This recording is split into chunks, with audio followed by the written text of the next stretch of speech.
Hello welcome to my channel. मैं Mohammad Mudassir Alam, assistant director cum BPRO exam जो BPSC conduct करवाएगी 26, 27 और 28 नवंबर को। उसके रिगार्डिंग आपके सवाल तो आ ही रहे हैं। एक सवाल बड़ा ही कॉमन आया है पेपर्स के रिगार्डिंग, अलग अलग पेपर को आपको बताऊँ एक्सप्लेन करके। अब तक मैंने 3 पेपर के बारे में आपको बता दिया है, पेपर 1, पेपर 2, पेपर 3।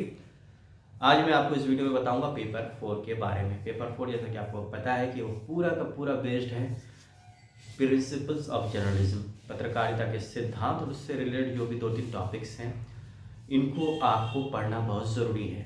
और जैसा कि आपको पता है कि परीक्षा लिखित होगी तो हो सकता है आपको लिखना पड़े, तो यहाँ पे मामला और टफ हो जाता है क्योंकि आपको टू द पॉइंट लिखना है।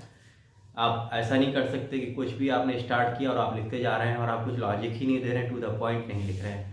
ऑब्जेक्टिव होता तो चलो आप चांस लेते कि सही भी हो सकता है, गलत भी हो सकता है, लेकिन यहाँ लिखने की बात आती है वहाँ पे आपको लॉजिक देना होता है, फैक्ट्स देने होते हैं। तो इसलिए आपको जो पत्रकारिता के सिद्धांत और उससे रिलेटेड जो टॉपिक्स हैं इसमें, उसको आपको अच्छे से पढ़ना बहुत ज़रूरी है। इसके लिए आप कोई भी किताब से मार्केट से उठवा लें, ख़रीद लें। उसके तो बुक्स में आपने ख़रीद ही लिया हो, मुझे यहाँ इतनी लंबी तैयारी आप कर रहे हैं 1.5 साल से, तो उस किताब को अच्छे से थॉरली पढ़ लें। मैं तो कहूँगा कि यूजीसी नेट जेआरएफ की जो बुक आती है मास कम्युनिकेशन की, उसको भी अगर आप लेंगे तो उसमें भी आपको कुछ पॉइंट्स मिल जाएंगे about the principle of journalism. अगर नहीं भी है तो आप मार्केट में जाएँ, जो टॉपिक्स आपको पूछा गया है, और उसमें Hindi to English, English to Hindi के बारे में पूछा गया है कि पत्र उसमें कैसे आप ट्रांसलेट करेंगे, इस तरह की चीज़ें भी इसमें पूछी जाएंगी।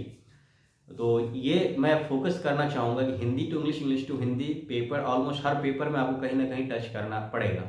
तो इसीलिए पत्रकारिता का सिद्धांत को आप पढ़ने के लिए बुक ज़रूर पढ़ के जाएँ, क्योंकि to the point with facts with जो डिटेल्स हैं, जो उसमें पॉइंट्स आएंगे 1 नंबर, 2 नंबर, 3 नंबर, क्या क्या सिद्धांत हैं, किसने कैसे सिद्धांत दिए हैं, अलग अलग राइटर्स हैं, अलग अलग जो रहे हैं मास कम्युनिकेशन और जर्नलिज्म से रिलेटेड जो थ्योरीज दी गई हैं, ज़्यादातर विदेशी ऑथर्स ने दी है, विदेशी लोगों ने दी है।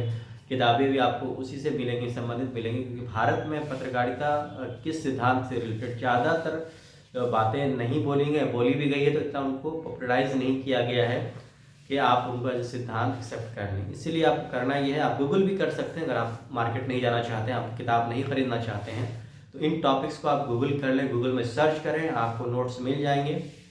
उन नोट्स को ज़रूर पढ़ के जाएँ, और नोट्स में जो पॉइंट्स मैंने बार बार बता रहा हूँ मैं पॉइंट्स, उनको पॉइंट वाइज आप याद कर लें, लिख लें, ताकि आप उन पॉइंट्स को अपने कॉपी में, जो कॉपी दी जाएगी आपको एग्ज़ाम में, उसमें आप ज़रूर लिखेंगे। तो लिखेंगे तो ये होगा कि जो भी कॉपी चेक करेंगे आपके, उनको भी आइडिया होगा कि आपको नॉलेज है इस पर्टिकुलर टॉपिक का और आप बकवास नहीं कर रहे हैं। याद रखिए ये पोस्ट बहुत डायनेमिक है, इसके लिए नंबर ऑफ़ एप्लीकेंट्स मैंने बता दिया कि जो कैंडिडेट्स टोटल होंगे 5,000 तक हो सकते हैं। कंपटीशन मोर और लेस टफ है।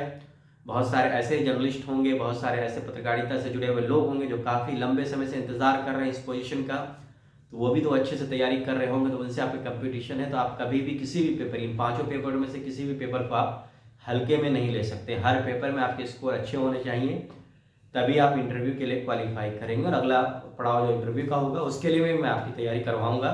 तो फिलहाल आप पेपर पर ध्यान दीजिए, जो मैंने कहा, किताबें या तो मार्केट से खरीद लीजिए, टाइम कम है तो आप गूगल से भी हेल्प ले सकते हैं।